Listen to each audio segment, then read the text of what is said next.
Hello YouTube, welcome to my YouTube channel and at Bella. Today I'm going to be reviewing the film Wicked for Good. It's rated PG and it is 2 hours and 17 minutes. Please be aware that Wicked, the first movie, which was also PG, and Wicked for Good are based off the books, which is Wicked, and they are seen as a development of the Wizard of Oz books. There's also a musical called Wicked. Those three things are very different. You've got Wicked, the musical, very different from Wicked, the book, which is very adult and grown up. Do not give it to children under the age of 12. Thank you very much, because sex scenes are described and there is an orgy apparently. Not read it, but just know. Because I clicked, what is the plot of this? And was shocked. I was like, oh, right. So the hints in the PG films I've been watching have been correct. Interesting. And then there's obviously the children's book, Wizard of Oz. I love the fact that they kept Dorothy in this. We only saw like the side and the back. I love the fact that Dorothy's journey is not in any way impinged upon. And Wicked for Good is actually the journey of Glinda, who goes from being vain and super popular to becoming a good person because she sacrifices her moral standing for a place by the wizard, whereas Elphaba won't do that. Prince Fiero, like the Ferrero Rocher, his journey is different. He actually should be the ruler of Oz, just so you know, and the wizard has actually prevented his family from ruling. Yes, he got married as a child and does have a separate family, but weirdly enough, in the Wicked book, the wizard actually kills Fiero's wife and his children, which means that the wizard has it out for the royal family, which is why Elphaba's son that she's carrying with Fiero, spoilers, sorry, you're going to get them now, get over yourselves, it's been, it's been ages. This is why I've delayed doing this review. Is so important because theoretically her son, by Fiero, could basically rule the whole of Oz. I'm just putting that out there. Book! I love that scene. One of my favourite scenes in the whole thing was the Bork, Nerissa and Elphaba scene, but actually Nerissa being the Wicked Witch of the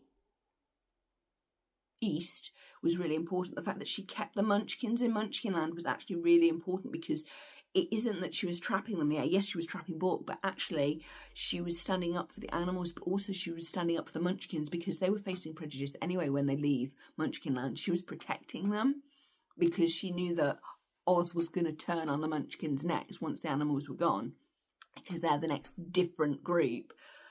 Oh, the wizard is so human, and we're so glad that he went. The songs were great. Yes, Madam Miserable, or whatever her name is, couldn't sing, but we're not going to hold that against her because the part was well acted. Jeff Goldblum played the wizard excellently, and his face when he found out just was crestfallen, and then he had to leave, and I love the fact.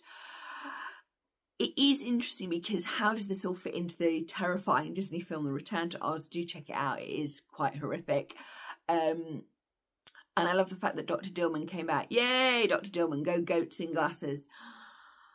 But it's the moral standing again. Elphaba's moral standing wasn't wicked. She was actually doing the right thing. She wasn't just going to go along and abuse people and trap people in cages. What is the real question should be, why did the wizard feel that he had to suppress the animals? What were they a threat to him? And the big plot point is, how did that yellow brick road get built after the first scene? Because Elphaba clearly terrified those yak/bison things. So why were they using them? It was all a bit confusing. Plot points again. It's like, why did the plastic suddenly go in the war between the land and the sea? Another plot point. The musical was great. Loved it. Loved Glinda's songs, loved Elphaba's songs, loved Fiero's songs. Yes, you can get that Disney. No, not Disney. What am I talking about? Not Disney.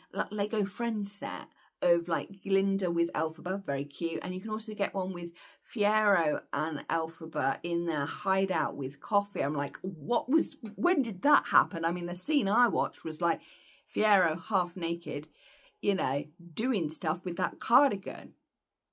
Yeah, anyway, moving swiftly on from random sex scenes in a PG movie that was like, oh, we're going to go here. Hence why I said, do not give your child that Wicked book. Not that it is wicked as in wicked, it's just not age appropriate, the stuff that is described there. It's very much like you know, in the Jim Carrey version of When the Grinch Stole Christmas, you get that swinging scene at the start, and that's how the Grinch is made. Well, yeah, very much. Same with Elphaba's mum and the wizard. It's all a bit odd. All a bit odd. And I wonder if Madame Marble, or whatever her name was controlling the wizard with those green potions. That's fascinating, isn't it? Anyway, moving swiftly on, 5 out of 5 from me. Loved it. Yes, we now all, everybody on the planet aged 8 and over has crushes on that Fiyero man, who is very, very hot, but also in real life gay, and also plays Benedict Bridgerton. Oh boy, his season's going to be a mess. Can't wait to trash that.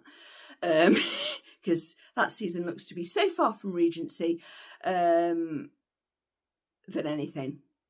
And that's just from me watching the trailer. Anyway, back to this Wicked for Good. I enjoyed it. 5 out of 5 from me. Very nice. Thank you so much. I now have songs that we can bash out. Whoopie-doo. Don't forget to like, comment and subscribe and click the notification bell for my next video. Bye-bye.